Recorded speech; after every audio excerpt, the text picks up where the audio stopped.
Olá, bom dia, graça e paz da parte de Jesus. Esse aqui é o pastor Adílio, Igreja Batista Alvorada de São Gonçalo do Amarante. Estamos aqui com a nossa sala 2, com a revista Esperança em Tempos de Quarentena, E estamos com a nossa lição número 9, Palavras de Encorajamento, Mas antes disso, eu peço a você que se inscreva no nosso canal, Igreja Batista Alvorada SGA, dê aquele like e ative o sininho para receber todas as notificações dos trabalhos e vídeos aí do nosso canal do YouTube, ok? E sem mais delongas, vamos para a hora da revisão. Queridos, na nossa revisão de hoje, iniciamos no último estudo a nossa lição número 9, Palavras de Encorajamento, escrita pelo Marcos Lopes, E nós trabalhamos muito e essa questão do texto ali, o texto que foi usado, o texto base, o texto de Josué capítulo 1, versículo 1 até o 9, onde Deus, o nosso próprio Deus, ele vai trazer como título da lição, palavras que encorajam o jovem Josué a enfrentar grandes lutas daqui para frente, ao tomar posse da terra prometida, E isso é muito importante, trazendo para o nosso contexto hoje, em que as pessoas têm vivido esses dias tão difíceis nessa questão da pandemia, as incertezas, as lutas, as causas da pandemia, como por exemplo o desemprego e outros problemas psicológicos, transtornos de ansiedade e vários desses aspectos. Então, esse texto realmente vem a calhar para esse tempo que nós precisamos realmente ter coragem de enfrentar as lutas e os problemas que teremos que enfrentar daqui para frente. E o nosso primeiro ponto, nós trabalhamos a questão do medo e a ansiedade. Sabemos que o Brasil, segundo a Organização Mundial da Saúde, fala que o Brasil é líder sobre essa questão dos transtornos de ansiedade, é líder nisso. O brasileiro é muito ansioso por coisas que ainda nem aconteceram ou que talvez às vezes nem vão acontecer, mas diante das lutas e das adversidades, esse transtorno chega e aí esse medo se instala e aí você fica paralisado, sem saber verdadeiramente o que fazer. E aí a gente não pode ficar paralisado diante do medo ou da ansiedade. Se fosse assim, como Josué ia enfrentar todas essas lutas. Por isso Deus disse, seja forte e corajoso. Terminando a nossa revisão, nós vamos agora continuar a nossa lição no nosso ponto número 2. E ela diz assim, se preocupe com o que deve se preocupar. Vamos lá. Diz assim, o estoicismo apresenta um princípio muito interessante. Ele diz para você identificar aquilo que pode controlar e se concentrar apenas nisto, numa situação adversa, com inúmeras possibilidades de desdobramento. É extremamente normal o medo tomar conta e anteciparmos as dificuldades para o presente. Diferente de Moisés, Josué fez um estágio. Isso foi bom para prepará-lo, mas a consciência da realidade é um grande vetor de preocupação. Josué sabia que o povo não era fácil, vivenciou todas as dificuldades do Egito, conhecia os perigos que estavam por vir. A valentia demonstrada por Josué em Números 14, quando foi espia, muito fala a seu respeito, mas neste momento ele era o líder do povo e o contexto é diferente. De fato, a missão era maior do que Josué, e Deus também sabia disso. Por isso, ele enquadrava Josué e chama a sua atenção para que realmente deveria se preocupar em um mar de coisas que precisavam ou poderiam ser feitas, o que ele realmente deveria fazer. É interessante, gente, e na nossa vida a gente infelizmente começa às vezes, algumas dificuldades que acontecem, a gente começa a se preocupar com coisas que não têm tanta importância. E é interessante esse ponto, eu achei muito interessante, que realmente naquele momento Josué precisava focar em algo que era muito mais importante do que a sua ansiedade, do que as pequenas coisas. Por exemplo, uma coisa que não era tão de Josué estar tão preocupado é com a questão da pequenez de sua vida e do povo de Israel diante das nações que estavam ali, né, para que o povo tomasse posse. E se ele fosse olhar com os olhos dos espias, ele que foi um dos espias, mas ele que trouxe boas notícias, ele é que trouxe a visão positiva, ele não poderia se preocupar, por exemplo, com o tamanho dos homens que tinha naquelas terras, né? Segundo a palavra, tinha homens gigantes, né? E grandes exércitos poderosos. Então Josué, ele não poderia, naquele momento, meus amados queridos irmãos, eles não poderiam, de forma alguma, se preocupar com coisas que não é o que ele deveria se preocupar. Ele deveria se preocupar com as estratégias, como ia ser feito, e não com coisas pequenas que poderiam fazer com que ele paralisasse diante disso. Então, Deus, a missão era muito maior do que Josué. E talvez na sua vida, a missão que você tem, às vezes, de cuidar da sua família, uma missão que você tem de cuidar de uma pessoa que está enferma, seja qual for a missão, pode ser maior do que você, ou até mesmo na sua igreja, uma função que você tenha. Essa missão, às vezes, pode ser maior do que você, mas você não pode encarar dessa forma. Você tem que enfrentá-la de frente, você precisa ser corajoso e assim se enquadrar naquilo que verdadeiramente você deve fazer. Muito bem, vamos agora para o nosso ponto 2.1. Deus garante a Josué o que ele fará. Nos versículos 1 e 2 do capítulo 1, Javé comissiona Josué, reafirma a morte de Moisés e diz qual será a missão agora. Nos versículos 3, 4 e 5, Deus diz que ele realizará e garantirá que todo lugar que eles pisarem será deles, desde o deserto do Líbano até o grande rio Eufrates, toda a terra dos heteus até o grande mar para o poente do sol, que ninguém poderia resistir a Josué por todos os dias da sua vida, e que assim como esteve com Moisés, estaria com ele, que não o deixaria e nem o desampararia. Mas por quê? Josué conhecia Deus, conhecia seus feitos. Falar isso não seria como chover no molhado? É a pergunta. De forma alguma. Porque Deus sabe que algumas situações são tão adversas que nossa fé cambaleia. E algumas vezes pensamos que até estamos sozinhos.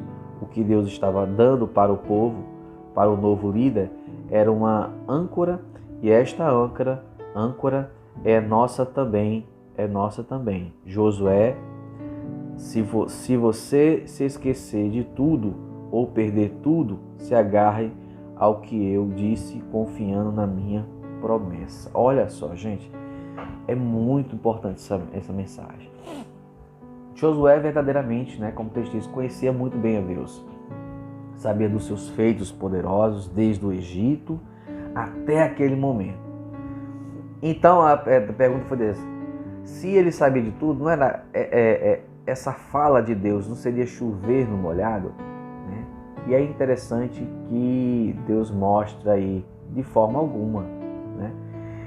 Porque Deus sabe que nós, de vez em quando, nós fraquejamos a nossa fé, né? Muitas vezes em nossas vidas a gente se sente fraco, a gente somos pessoas inconstantes.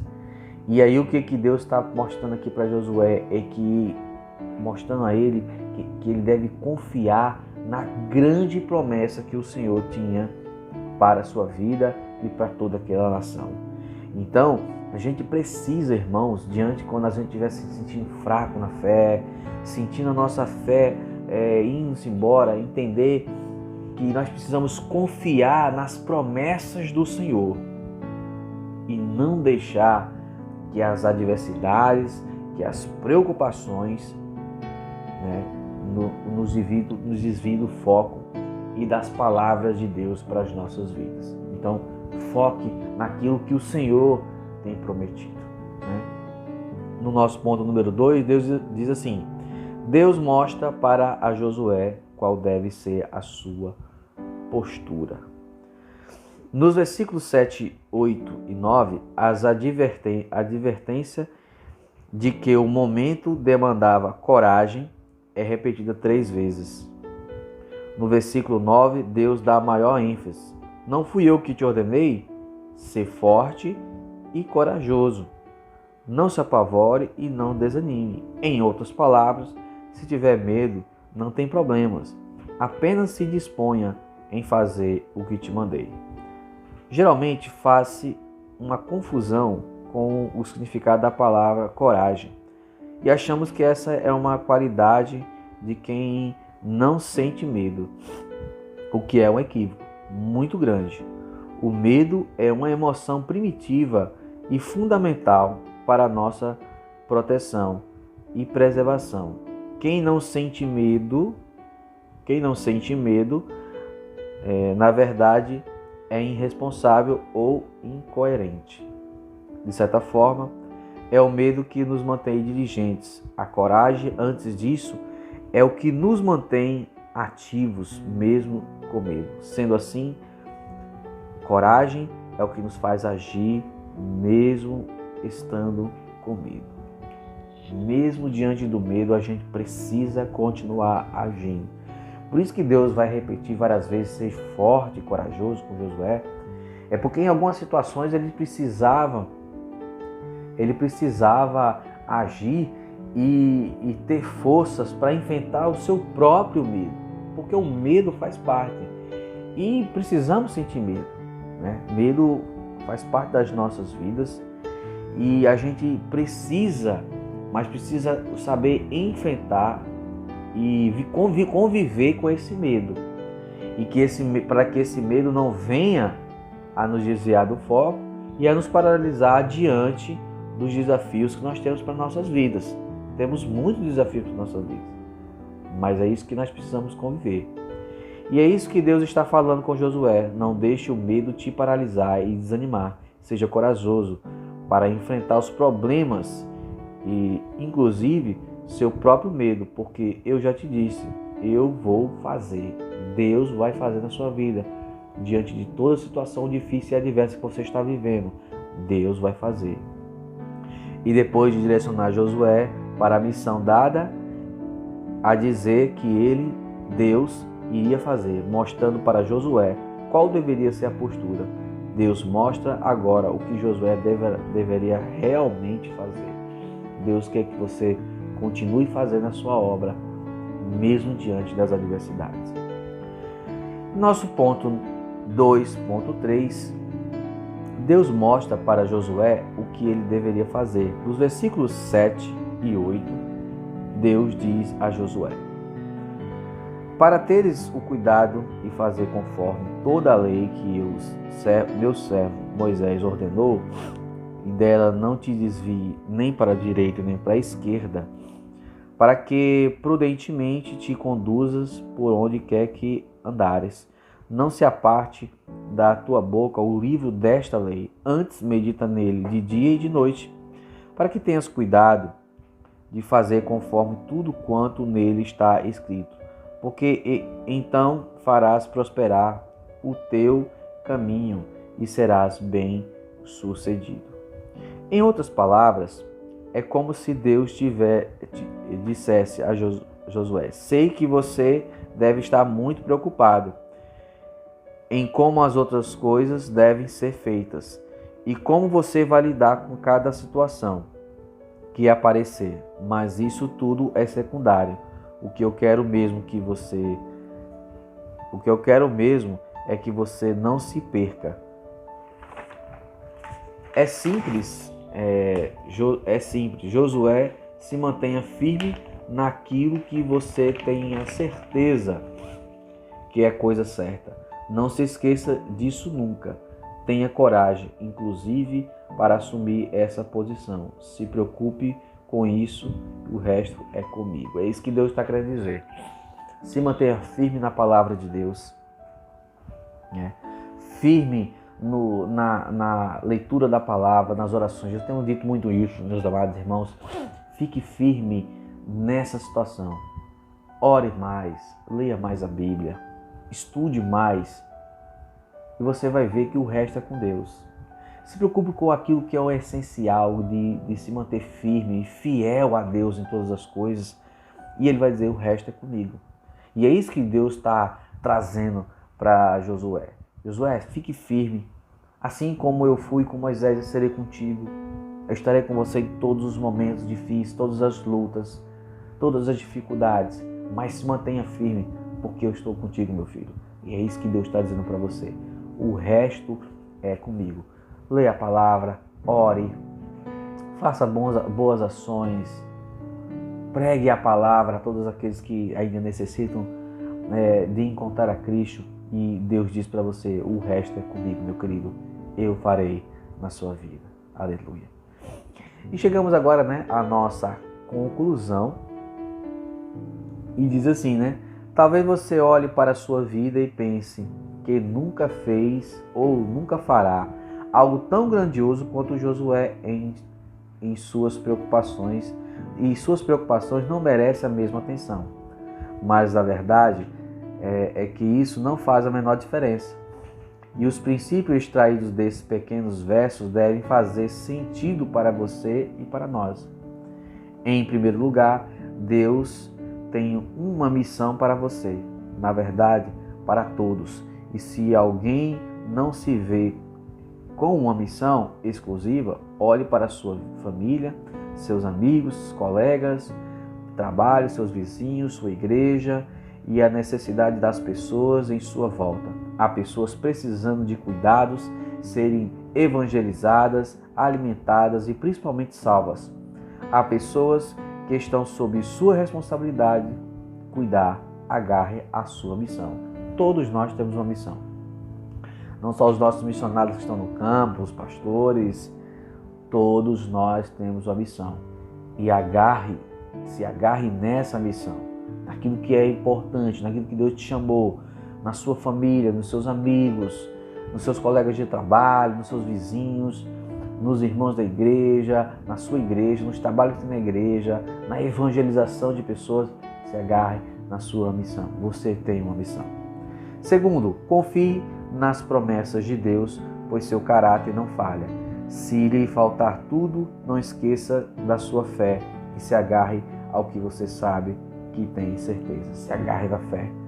Diante das lutas, às vezes das necessidades, se agarre na fé em Cristo Jesus. Terceiro, sentir medo é normal e natural. E é bom que sinta medo. O que deve ser anulado é o medo extremo ou a ansiedade interminável, pois esses lhe farão paralisar e adoecer. Por isso, seja corajoso e aprenda a agir mesmo com medo. Não deixe o medo lhe paralisar. Mesmo que ele chegue, haja, e seja forte e seja o que for, haja mesmo que seja com medo. Em terceiro, ele vai dizer: sentir medo é normal, é natural. Quarto, se concentre no básico, Se prenda à palavra de Deus, pois ali está a direção que você deve seguir. Procure fazer tudo o que lhe orienta. Medite nela continuamente. E aí ele dá a orientação. Salmo 1, pois desta forma você prosperará e não se perderá. Se tem dúvidas e medo, do futuro, a resposta é simples. São as orientações para Josué. Não se preocupe com nada que não seja a coragem que você deve ter e a vontade de Deus expressa em sua palavra. O resto você não controla. O resto é com Deus. O resto é com Deus, meu querido. Não se preocupe com nada. Deus está no controle da sua vida se você confiar totalmente nele. Amém? Para terminarmos aí, para pensar e agir. Ponto número 1 para pensar e agir diz assim: você está incluído nestes 18,6 milhões de brasileiros que convivem com o transtorno de ansiedade? Caso sim, o que você aprendeu com essa lição? Você pode colocar aí no nosso chat os comentários. No desempenho de uma missão, o que você mais precisa levar em conta? O tamanho do desafio ou as ordens daquele que o comissionou? Qual é o que é mais importante? Com base na lição, o que você considera como indispensável ao cumprimento de uma missão dada por Deus? Quarto ponto. Se você concentrar no essencial, isto é, não perder o foco da missão, é fundamental para você deixar que os fatores outros nos desanimem. Você concorda? Então tem essas perguntas aí para pensar e agir e você pode responder aí, comentar no nosso chat aí, se gostou da lição e responder algumas perguntas aí para pensar e agir. Amém? Estamos terminando mais uma lição, né? Lição maravilhosa aí, palavras de encorajamento. E a nossa próxima lição será frutos da tribulação. Lição número 10. Estamos já chegando no fim da nossa revista Esperança em Tempos de Quarentena. Depois dessa tem mais 4 lições com a próxima. Então você fica aí atenado aí com a nossa lição. E agora nós vamos orar por sua vida, né, por sua família, em nome de Jesus. Pai querido e amado, nós te agradecemos, Pai, por esse momento, por essa aula, Pai. Que essa aula venha, Deus, abençoar grandemente os nossos irmãos, ó Pai, e amigos, seguidores do YouTube. Que Deus possa, Deus, encorajá-los, ó Deus, nesses momentos difíceis de nossas vidas. Ó Deus, encorajá-los em todas as situações. Que eles fiquem firmes nos caminhos do Senhor, buscando na leitura da palavra, nas orações e também agindo de acordo com a tua vontade, ó Pai, trabalhando na sua igreja, ó Deus, evangelizando pessoas ainda que não conhecem a Cristo, e que, Senhor Deus, abençoe suas vidas grandemente, Pai. Fique conosco, derrama o teu poder, tua glória sobre todos, ó Pai, essa oração em nome de Jesus. Amém. Que Deus abençoe a sua vida e até o nosso próximo encontro, até a nossa próxima aula.